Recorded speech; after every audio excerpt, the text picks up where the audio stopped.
In this episode, we're answering some common home buyer finance questions. We'll be covering how long you need to be in a job before you can apply for a loan, expat lending, how to manage the first home buyer trade-off of a higher borrowing capacity for an investment property versus foregoing first home buyer grants, and timing a home purchase around a career change. Welcome to The Elephant in the Room. This is the podcast where we love to talk about the big things in property that never usually get talked about.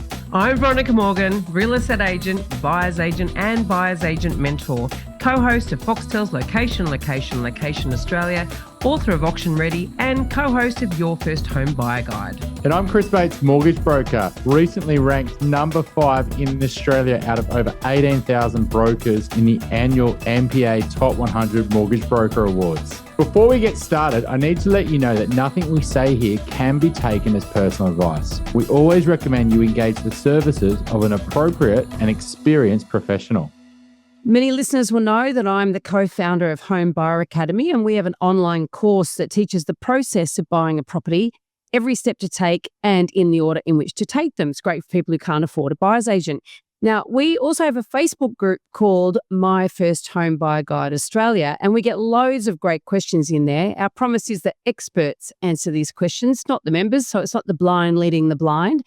And while these might be asked by first home buyers, many of these questions are actually relevant to all borrowers, no matter where this is in your, where you are in your property journey, whether it's your first or your fifth property. So today I've taken a whole bunch of these questions and I brought them along to ask Chris, because he's the mortgage expert, not us. So let's get stuck into them. The first question, this is a pretty basic one, but I actually think that the answer might be a bit more nuanced than maybe one may think on the surface. So this is the question, how long do I need to be in my new job before I can get pre-approval for a first home? And the person that asked this was said, in brackets, 16 years as a cop, now moving into factual investigations, husband, same job as COO for 20 plus years. So Chris, first, in this circumstance, what would you say would be the answer to the question? But also, can we broaden it out to different types of jobs and different types of career moves?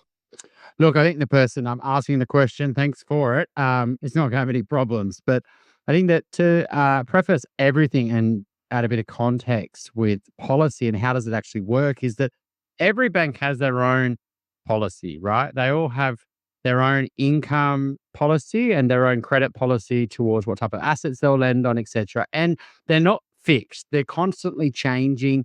And it's sometimes banks are very risk adverse and sometimes they're quite aggressive. And just because something doesn't fit policy as well, it doesn't mean that you can't get an exception on file and the bank to say, I know our policy is out of probation. However, we'll accept that because this person is a good borrower, etc. And it really depends on the market. So I think, like you said around nuance, Veronica, is that things are always changing, right? So we're recording this in 2024. Banks are absolutely risk on. They're willing to make exceptions. They're willing to lend money, and if there's no real major issues, right? But if you go back to, say, 2018 or COVID, at the start of COVID, or even 2016, there's times when banks get really nervous and their risk rating, completely increases, right? And they're very hesitant to lend money and they ask a lot more questions. And so usually though, like what a bank wants to see, if it's a complete new industry, so let's say you were doing one job and then you've started to do a whole new job and you're on, particularly if it's a casual income, they'll usually want 6 months, right? If it's permanent part-time and you haven't done it before, they do get a little bit nervous. They want to see that maybe a few months into that journey, but maybe not the full probation if it's 6 months. But ultimately, they probably won't lend on a contract usually. They'll want to make sure you're in the job. Usually it's 2 pay slips, so they can get a full cycle of whatever the pay is. Because your first pay slip, maybe you worked, 6 days out of the fortnight, or you worked half the month, not the full month. So usually they want to see that second pay slip, which is a full pay. But they often don't care about probation. They which is pretty crazy, right? If you think from borrowing money is that you could be let go with 1 week's notice, anytime in probation, no problems. And the bank's willing to take that risk. But if you're a self-employed customer, they want to see 2 years financials. They want to, see all your tax returns. And, they want to see a lot for self-employed people. Whereas someone on a probation could be sacked tomorrow. So that's the general situation. If you're doing a career change, if it's very obvious and the banks are very hesitant on lending money, let's say the market, you might want to be out of probation. But I don't think this person asking the question is going to have any issues. Yeah. It is interesting, isn't it? Because there's this common sort of belief that you need to wait 3 months. And I hear a lot of people say that. And I always say, look, I think you should just check in with your broker, because we make these assumptions. We wait because of some information that we think is correct. And then we find out we could have gone sooner, or maybe we act too quickly and we really should have waited. So I always recommend people go to a broker. I'll throw one extra thing in there as well, actually. So not only is it risk in terms of the bank policy and how the bank's feeling around lending, and it does change dramatically, right? It's not always the same.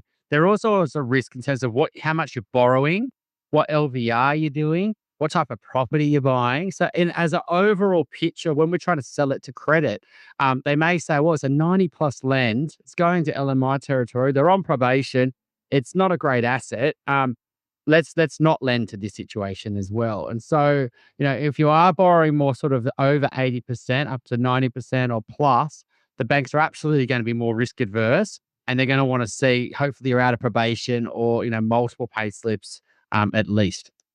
Yeah, okay. So it puts it all in context there. Mm. All right. The second question is, how much of a disadvantage is it to apply for a mortgage as an expat? This person is currently living temporarily in Saudi Arabia and their partner is back in Australia. Their job is helping them very much with saving for a house deposit. So they're building a nice big deposit. One's here, one's there. So what would you be suggesting in that circumstance? Look, we actually got a couple of clients doing exactly this, living in Saudi Arabia and working. And one of my most innovative clients, to be honest, I think he's probably he's done some amazing property moves over the years, been with us maybe, 5 to 10 years, a long time. He's actually over in Saudi at the moment, right? And the issue we find with expat lending is there's so many haircuts that the banks put on it. They'll probably tax it at Australian rates. They'll haircut it for, exchange rates, etc. Not all the banks want to lend on it because it's a little bit higher risk and it's a little bit more complicated and they need more credit assessors, etc. So, but ultimately, usually you're not going to be able to borrow as much as if you were earning the same amount of income in Australia, even though, you might not be paying any tax and you might be getting rent for free, etc. So it is one of those ones that you do need to sort of run it around the banks.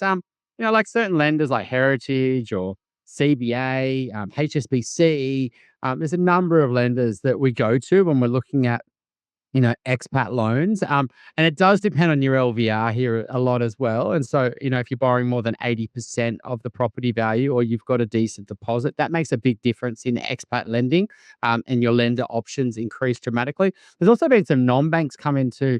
So you got your traditional banks, the big four and Macquarie and ING, etc.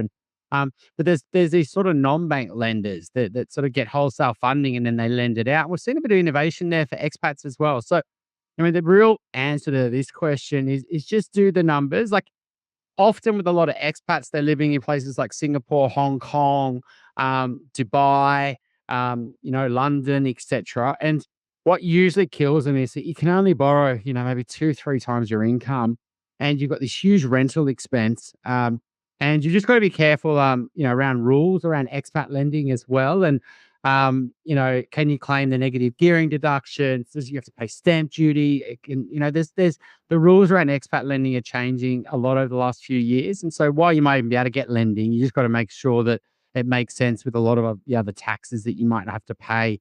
And managing your cash flow. So it's really quite tough to borrow as an expat. But if you've got a decent deposit, it does open up your options and it's worth running the numbers. And what about an expat if you've got two people on the mortgage, one's currently living overseas and one's living in Australia? How does that work?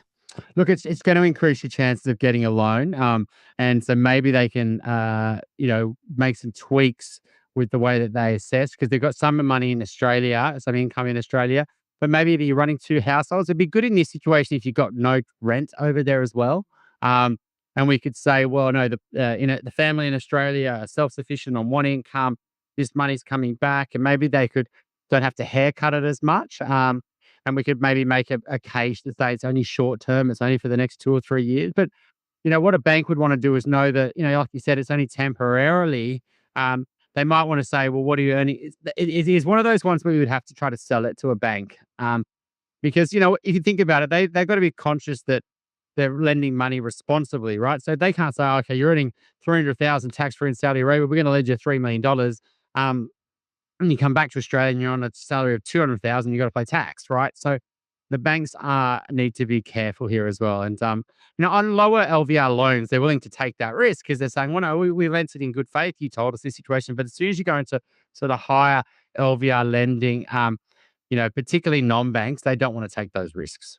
Yeah, interesting. And I remember our interviews with Brett Kelly from Atlas Wealth, where he talked about the differences of the tax agreements with Australia in different countries. It's really complicated. So I would be suggesting never to do anything like this without getting accounting advice as well from somebody who actually has got experience and a lot of experience working with expats, because you could accidentally back yourself into a situation where you're actually up for a lot of tax unnecessarily, and it might be worth just waiting till you get back. So just squirrel the money away while you're there. So get advice from an accountant as well.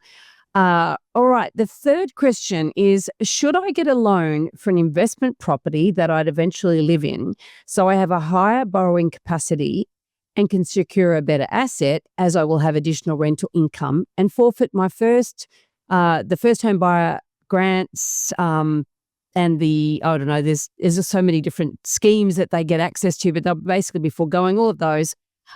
Or should they use both grants and secure a lower grade asset that is at my current lower borrowing capacity? So let's break it into two parts here. There's obviously the assumption that more money will get them a better asset that they'll be able to move into, but there's also the assumption that by renting it out, they're going to have a higher borrowing capacity. So that's really, I think, the core of this question. And that's where I wanted you, Chris, to talk to us about that, because I know in years gone by, it was really advantageous for a lot of first-home buyers to go down the rental, the investment path first, because they could borrow a lot more. But what's the situation now? Look, it really depends on what you're doing from a living point of view. So if you're living at home, obviously you've got no rental expense. They will use a notional rent, some lenders, some won't. But so the bank says, oh, you haven't got any real rent, so your living expenses are quite low as well if you're doing it by yourself, maybe even with a partner. And then you can add the income for the rent, the investment property, and so you can borrow more money. And that might be the difference in a tight borrowing capacity environment, which we are in.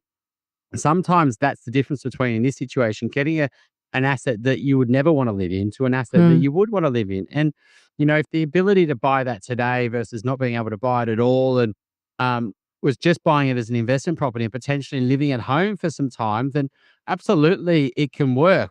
Coincidentally, we just had a client do this last week. They, young guy, muso, he's done really well for himself, saved a deposit, lived at home. And he actually bought an apartment on the beaches in Sydney, right? And, and it's a cracking asset. He did really well. And the reason he bought it is he's going to keep living at home. He's going to rent the apartment out. And it's absolutely something you'd be happy to live in long term. But he can't afford it now, in fairness. It's stretched. He's had to take out a bigger loan and he had to put in a lot of his cash. He's got a negative cash flow, so he's just going to have to support that for the next few years. And then when he can financially, afford to do it, maybe a partner comes along down the line when there's two incomes.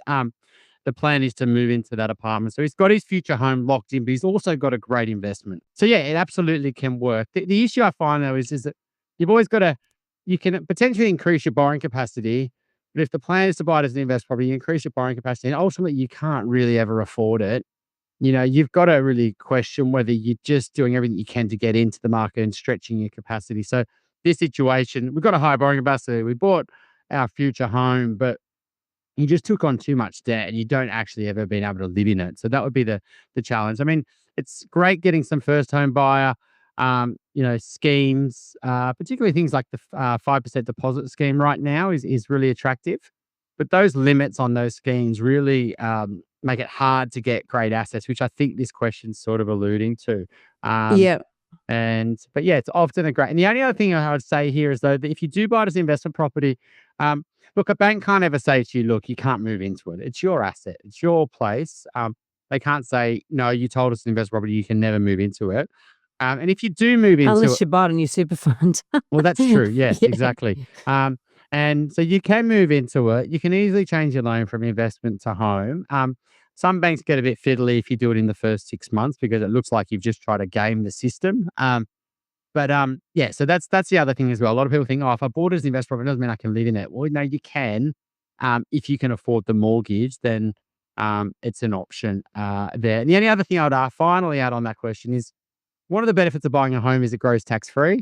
And so if you do buy it as an investment property, it means that you're probably going to pay capital gains tax when you sell it one day. But if it's only going to be an investment property for 2 or 3 years, and it's while you get on your feet, while you get ahead of your cash flow, and then you're going to move into it, then what's a couple of years of growth if you're going to hold it for 5-10 years plus? I wouldn't be too concerned. Yeah, I mean, and that is something obviously I see it a lot where people choose rent vesting, but then but they buy an investment that nowhere near where they want to live or nowhere near big enough for them to live in. And then when they are in a position where they want to buy a home, that actual investment becomes a problem because then they have to sell it and then they have to pay tax on the gain. And if they bought something smaller to live in, they would have been better off. But if you are buying and you can see that your income is going to increase in the future, so you'll be able to manage it, or if you would rent out the other room, or if potentially you would intend to partner, then absolutely I can see what you're saying there, Chris. Excellent. Okay, the fourth question we have is, my partner and my potential loan allows us to only just break into the area we want to live in. Is using future rental income, that means if we rent out rooms as a share house scenario, a good option to boost our loan so that we can afford a better asset? So it's sort of along the lines of the last question, except these people actually want to have the cake and eat it too.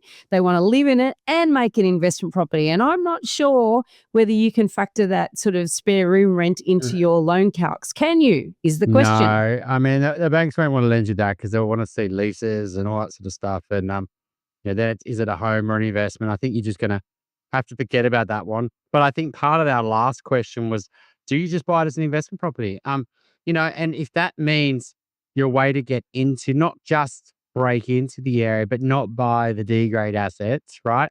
And potentially get something a little bit better than you could have got if you just bought it as a home. And then you just go rent something really cheap for a few years and then you move into it. So that would be, if you're running it that tight, I would consider that option.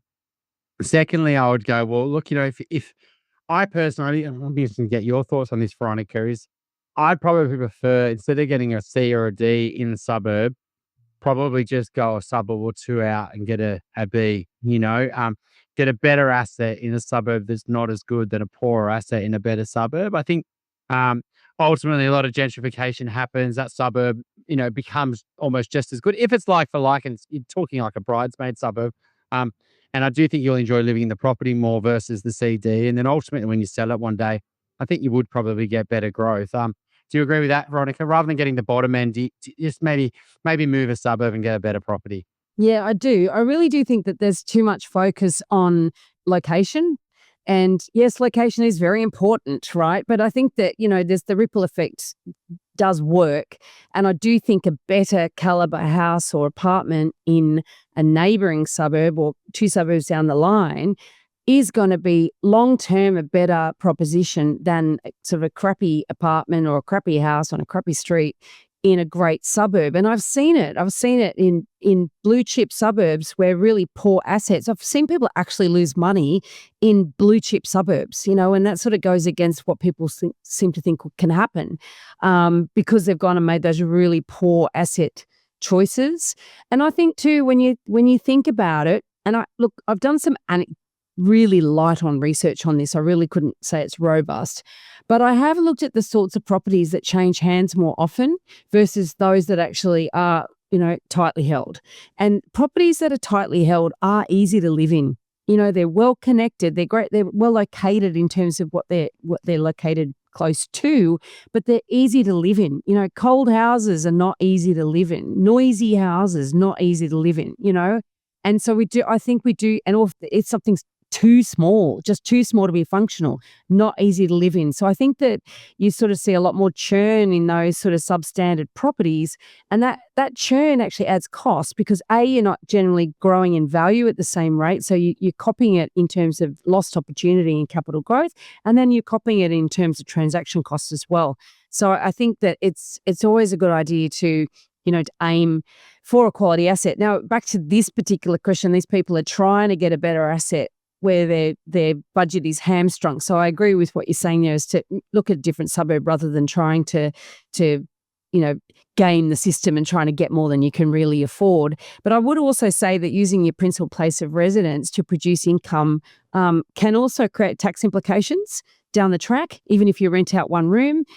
So I think that I'm talking about capital gains tax as well as potentially income tax. So again, if anyone is able to afford a bigger house and they're thinking, okay, well, I am going to rent out the second room, then you need to get some good tax advice from an accountant on that as well. So there's always sort of implications. Any sort of freebie you feel like you're getting now, there's usually some payback down the track. Yeah, and I think if you are in that situation where you think, oh, look, I'm going to get this mortgage, but I'm going to have to rent out a bunch of rooms, I wonder whether it doesn't mean you shouldn't buy it, but maybe you should buy it, live in it for 6 months, tidy the property up.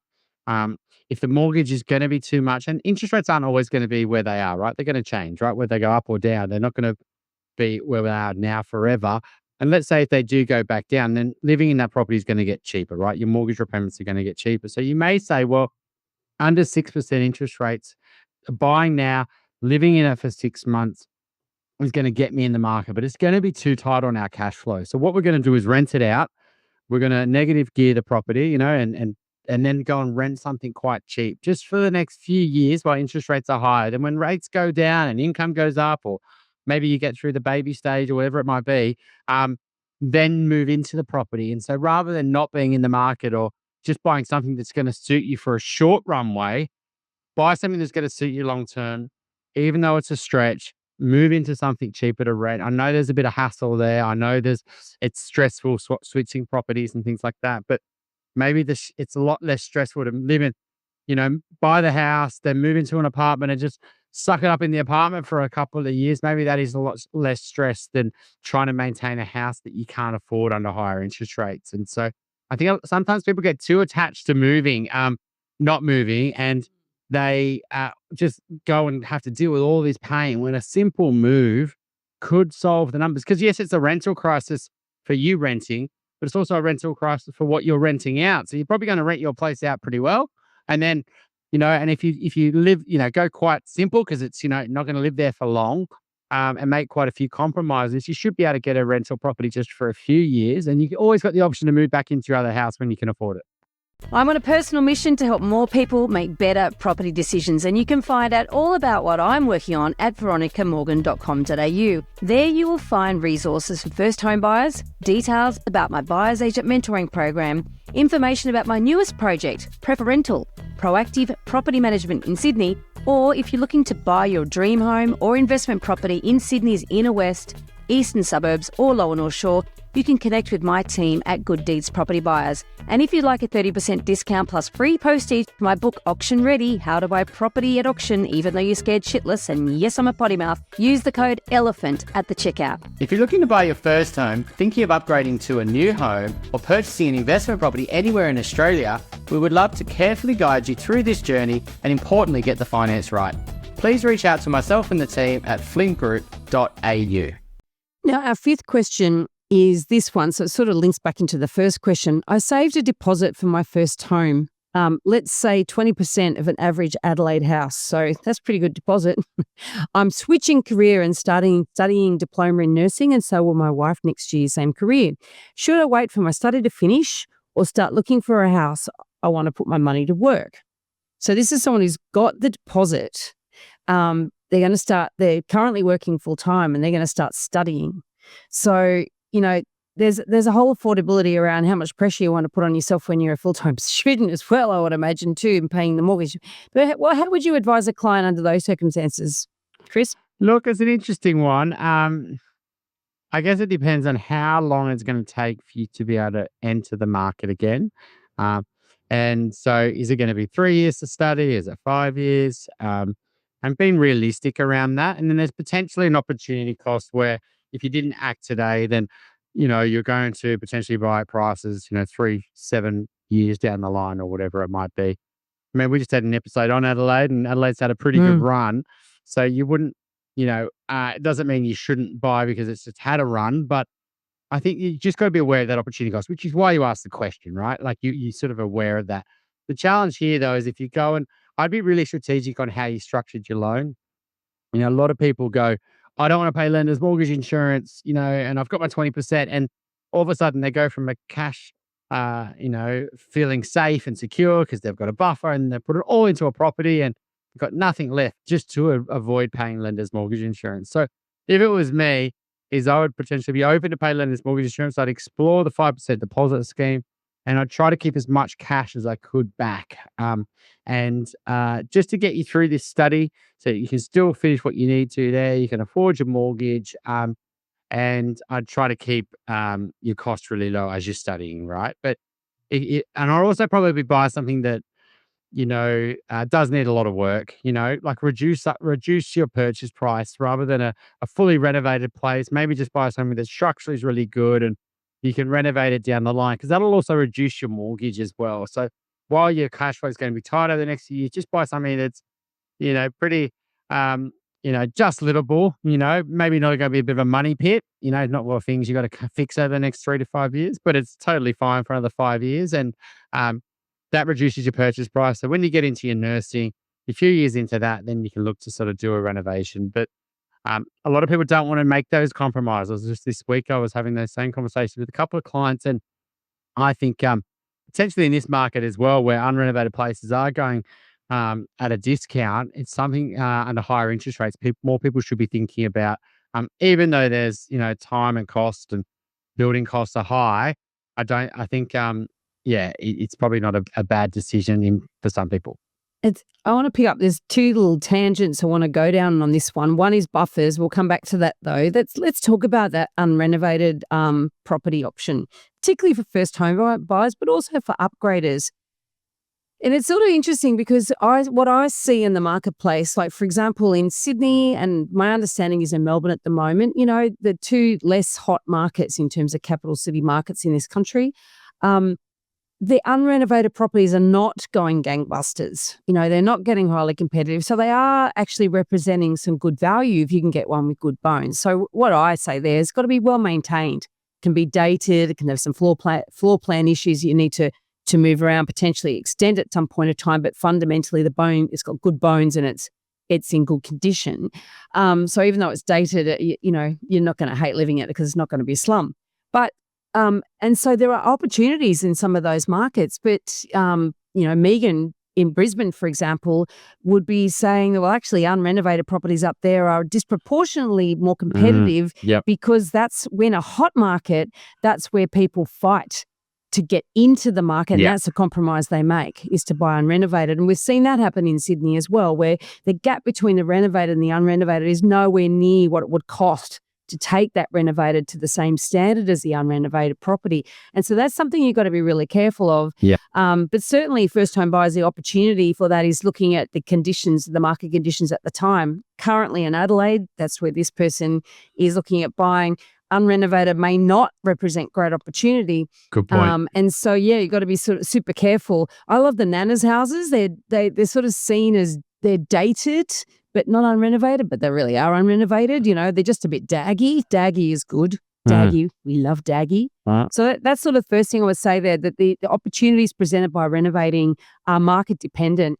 And certainly if you get something that is in really great condition, it gives you time to take your time to finish your studies and then start to actually do the work to it, as opposed to something that's diabolical, like the house I currently live in. When I bought that, it got too diabolical and needed intervention, before I was ready to do the full renovation. And that was cost that was blown, because I had to spend it. I had no option. So these are things to obviously consider when you're renovating. But the other thing, let's talk a bit more about buffers, particularly for first home buyers, but not just for first home buyers. We've seen what was it, 14 interest rate rises that we'd had, to get to the point where we are at the moment. Anybody with good buffers obviously felt a lot safer, and obviously anyone who fixed their rates for a long period of time also felt pretty safe in that over that period of time. But buffers are important, right? And I love that you mentioned about, potentially paying LMI to give you that sort of freedom. So can we talk a bit more about, because a lot of us, particularly first home buyers, will sort of enter in thinking, I don't want that debt. I want to get that debt paid as soon as possible. But borrowing strategy and being clever about how you structure your finance can buy you time. It could buy you flexibility. So give some more context to that if you can.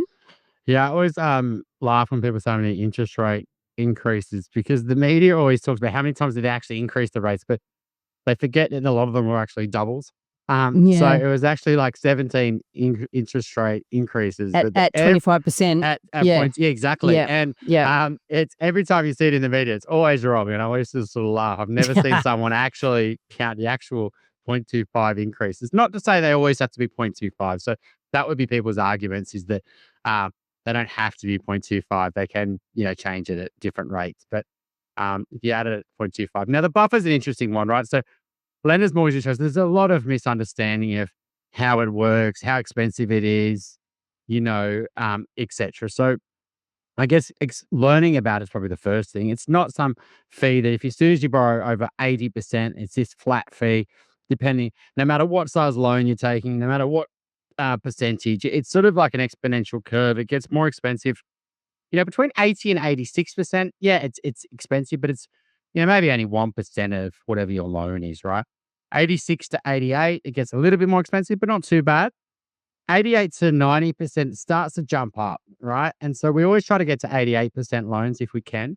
At 90%, it gets a fair whack more expensive than 88. And then over 90%, it gets quite expensive. So it goes from maybe 1.5 to 2% of the loan to sort of maybe 3 or 4% of the loan. And as you get maybe up to 95%, it could be 4 plus, right? So what you want to do with LMI is try to get it down to sort of that 1.5, 2% zone, which is borrowing around sort of the 90% mark, or ideally at 88%. And so what you say is, well, I'm paying this little bit at this cost, let's say 1.5% of my loan. Let's say you're borrowing, I don't know, let's say $1 million property, and you're borrowing 88% on that is 880,000. What the lender's mortgage insurance might be is 15,000. It might be 16,000 or 17,000. And for that, you only have to put in a 12% deposit versus a 20% deposit. So in this situation, you only have to put in 120 grand deposit versus a 200 grand deposit. So you're going to have 80 grand more cash if you go for an 88% loan than an 80% loan. So that's assuming that you've actually got 20% deposit, right? Exactly. If you don't, you still might take advantage of LMI to get into the market, but you're not going to have a buffer, are you? Well, that's right. So if you only just could get the 20% deposit plus stamp duty here, which is say 50 grand. So, if you to get in $1 million, you need 250 to avoid mortgage insurance, 200 for the deposit, 50 grand for stamp duty. If you go in at 88% or 90%, maybe you need 150 to 170 grand, right? So it's a big difference. But even if you had, say, I don't know, 220 or 230, you might say, well, instead of going for an 84% loan, what I might do is go for a 90% loan or an 88% loan, pay a little bit more mortgage insurance, not a ridiculous amount, and keep 30, 40 grand left over. So you use it as a bit of a tool to give you a buffer. Now, people say, oh, well, that means you're going to pay more interest. Well, yeah, it does, because you're going to have a higher loan, but the money you've got left over, you're going to put into an offset account. And so your net loan is going to be quite similar. The only difference is the extra amount you pay for mortgage insurance. And so don't be afraid to look at mortgage insurance, particularly when you're running it tight and it's your first home. And because there's always a danger zone when you buy a property. You go from feeling rich and I've got heaps of money in my savings account. If something goes wrong, to, I've got nothing. If something went wrong with the property or work or health, or, you just want to give yourself that buffer. And so that's how LMI works. Do you ever see people, when they're upgrading, take advantage of or make use of LMI? Yeah, absolutely. Yeah, because ultimately, you think you're never going to have to pay it again, and then you go to upgrade, and you're like, I bought it $1 million. Now I want to go to $2 million. Well, now I need 500 grand for a deposit, my first property's only gone up a little bit, and actually work's gone better than I thought, and I can maybe upgrade earlier than I thought. But I've only got 400 grand, or if I've got 500, I've got 550. Maybe we should pay a bit of lender's mortgage insurance. Absolutely. It's not just first home buyers, particularly for investors. They can get it wrong here because a lot of investors go, well, I release up to 80% on the value of my property and I'll buy at 80% on the investment property. And they go on whatever that number is, they go on spend. But if they just were a little bit smarter and said they could release up to 90% on their home, that's often not what we do. But they could buy their investment property at 88 or 90%, loan to value ratio. And LMI is actually tax deductible over 5 years. It's seen as a borrowing cost. So, by avoiding it at all costs, you go, well, I'll buy at 600 versus buying at 900 to avoid LMI. But then LMI wouldn't have been that bad and it would have been deductible and you would have got yourself a better asset. Was it really worthwhile trying to avoid LMI? And secondly, you can potentially, by using LMI, put in less deposit, which means you've got more buffer, which means you could potentially buy other investments or shares or things like that. And so, really understand how to use it. So I guess, and again, it's about having a good mortgage broker who can talk about borrowing strategy with you, but also it's thinking about it in a way, it's an insurance policy. So you're almost self-insuring, by allowing yourself to have that buffer, but you're also giving yourself options which you would not have if you actually tied that all the way in your mortgage. Another question around this, the federal government's home loan, I can never remember the name of this, the deposit guarantee, right? The 5% deposit guarantee. So I guess if you qualify for that and you've got the income and you're also buying under the threshold because it taps out, there's an income threshold, there's also a purchase price threshold, but you could see, do people who have more than 5% take advantage of that and keep the extra money somehow separate and then put it in an offset? Do you see that happening? Yeah, look, I think they are clamping down on this a little bit. That when they first came out, they were like, "Oh, if you want 5%, 5%," and but they are getting tighter and tighter. Looking at what cash you've got, they will give you a buffer. But let's say you've got a 30% deposit and you want a 5% deposit home loan, then they are looking at that and going, "Really, should you qualify for this?" There's only 10,000 places, etc. I forget exactly how the banks are looking at right now, and different banks because they get sort of allocations. It's sort of like, well, who's got allocation left and what's their policy on this? And more of the building societies, because they do get spread around those 10,000 places. And when you go off the bigger banks to these more building societies, they get a little bit more focused on making sure that you're not abusing the policy, right? But yeah, you're right. There's an income cap. It's like 120,000 for a single, I think, and 200,000 for a couple. And there's city and state-based limits in terms of what you can spend, but it's FL, First Home Loan Deposit Scheme. So that's Yes. it is a funny name and FLH. could be shorter. Yes. Yeah. All right. Now, to wrap this episode up, you know how we always have a dumbo, and I haven't actually prepared you for this, but I'm going to ask you, do you have a first home buyer property dumbo for us? Look, I think yeah, I mean, obviously there's thousands of clients that we've spoken to over the years. Look, I do think, unfortunately, it's people who go down the property investment route first.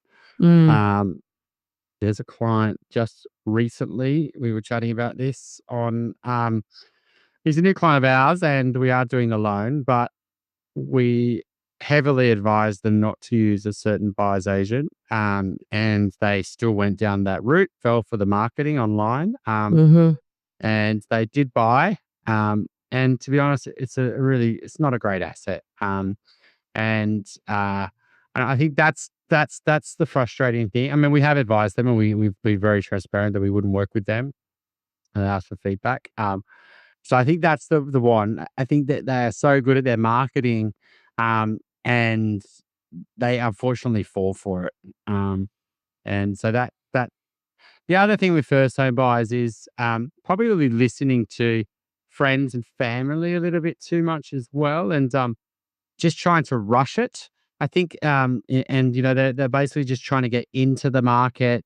They're not listening to sort of independent advice, and they're just following what their friends are doing. And I think that's a big mistake. They're also buying for their current needs, not their future needs. I think I can't rent anymore. I'm over it. And I'm just can't do it anymore. And I'm just doing it. I need my own place. Okay, well, okay, I get it, but that doesn't mean you should just buy anything to live in. I've seen absolutely a lot of people fall for the offer plan. I remember a girl a few years ago that we tried it. She was so close to getting an amazing place in Randwick. And all of a sudden, she missed out by a whisker. And all of a sudden, a friend had got, selling some new development around Rosebery. And then all of a sudden, she signed up. And so I think that's another mistake is they just get buyer fatigue. A lot of people, they just get first home buyer mistakes are property bears as well. They, they drink that Kool-Aid, and that's another big mistake. It's they're arguing. It's like they're fighting the market. It's like, that's crazy. Prices are crazy. That's insane. I'm not going to play a part in this. And they fight it for years. They might never get in, or they might finally get in at a much lower point in the market that they could have if they'd actually bitten the bullet and just accepted the reality of what the market is at some earlier point. So we see that too. And the off the plan thing is quite tragic for first home buyers because, Megan and I have a mantra, which is if it's hard to buy, then it's easy to sell. Yep. And if it's easy to sell, it's going to be hard to, it's easy to buy, it's going to be hard to sell. And the temptation for a lot of people is to avoid competition. And if you do miss out and you lick your wounds and it's really painful, and then you see, it's easy to buy this off the plan. I don't even have to think about it. I don't even have to have all the money at the moment, or I could just park it and then down the track, then I'll worry about it. But that's real delayed pain. And we've seen so many people that have really struggled the ownership process has not been pleasant because of defects and all sorts of stuff that can sometimes go wrong. But then if they go to sell, and we know that's the highest segment of the market that actually loses money is the first home resale on off the plan properties. So it's a real trap for first home buyers. And I know Megan and I in particular are just like at war trying to fight that battles less people fall into it. And I know you're on the same path there. All right. Well, thank you, Chris, because these are questions that I think that we can't, Megan and I couldn't tackle them in the Facebook group. We could just say, go and find a good broker. So I thought, well, I'm going to go to a good broker and ask the questions. So thank you. And hope the listeners enjoyed it. Thanks so much. Talk soon. If you have a question that you'd like us to answer in an upcoming Q&A episode, you can send us a voicemail or written question via the website, theelephantintheroom.com.au, or you can email us directly at questions@theelephantintheroom.com.au. If you like what you're hearing, please share this episode with others you feel would benefit. And while you're at it, why not leave us an iTunes review? 5 stars would be great. I know that sounds a bit cringy, but we have it on good authority that every review helps make it easier for other people to find out about us and hear what our amazing guests have to say.